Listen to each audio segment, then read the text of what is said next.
किसी गांव के पास एक विशाल पीपल का पेड़ था। उस पर दो चिड़ियाएं रहती थीं। पहली का नाम मीना था और दूसरी का नाम टीना। मीना बहुत शांत स्वभाव की थी और दूसरों की मदद करना पसंद करती थी। वहीं टीना जरा गुस्सैल थी और अक्सर छोटी छोटी बातों पर नाराज हो जाती थी। एक दिन की बात है, सुबह का समय था। मीना अपने घोंसले से निकलकर दाना ढूंढने गई। तभी उसने देखा कि एक किसान अपने खेत में फसल काट रहा था और बहुत सारा अनाज वहां बिखरा पड़ा था।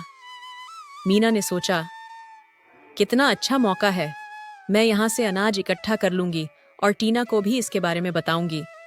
मीना ने टीना को जाकर बताया, टीना, पास के खेत में बहुत सारा अनाज गिरा हुआ है, चलो हम दोनों मिलकर उसे इकट्ठा करते हैं।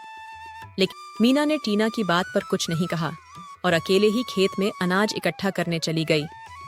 उसने बहुत सारा दाना इकट्ठा कर लिया और अपने घोंसले में सुरक्षित रख दिया।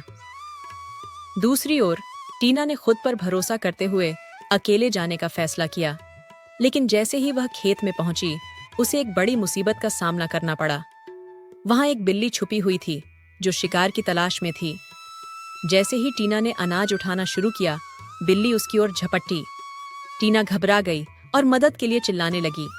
उसकी आवाज सुनकर मीना तुरंत खेत में पहुंची। उसने देखा कि बिल्ली टीना के पीछे पड़ी है। मीना ने अपनी समझदारी से पास के पेड़ की सूखी टहनी उठाई और बिल्ली के सामने गिरा दी। इससे बिल्ली डरकर भाग गई। टीना की जान बच गई। उसने मीना से कहा, मीना, आज तुमने मेरी जान बचाई, मुझे माफ कर दो। मैंने तुम्हारी मदद को नजरअंदाज किया और अपनी जिद के कारण मुसीबत में पड़ गई। अब से मैं तुम्हारी बातों को ध्यान से सुनूंगी और हमेशा मिलजुल कर काम करूंगी। मीना मुस्कुराई और बोली, टीना, सच्ची दोस्ती में माफी मांगने की जरूरत नहीं होती। हम हमेशा एक दूसरे की मदद करेंगे, यही दोस्ती का असली मतलब है। उस दिन के बाद से मीना और टीना और भी अच्छे दोस्त बन गए। उन्होंने हर काम मिलकर करना शुरू किया और एक दूसरे का ख्याल रखना सीख लिया। उनकी दोस्ती ने गांव के सभी पक्षियों को एकता और सहयोग का पाठ सिखाया। यह कहानी हमें यह सिखाती है कि दोस्ती में अहंकार को जगह नहीं देनी चाहिए।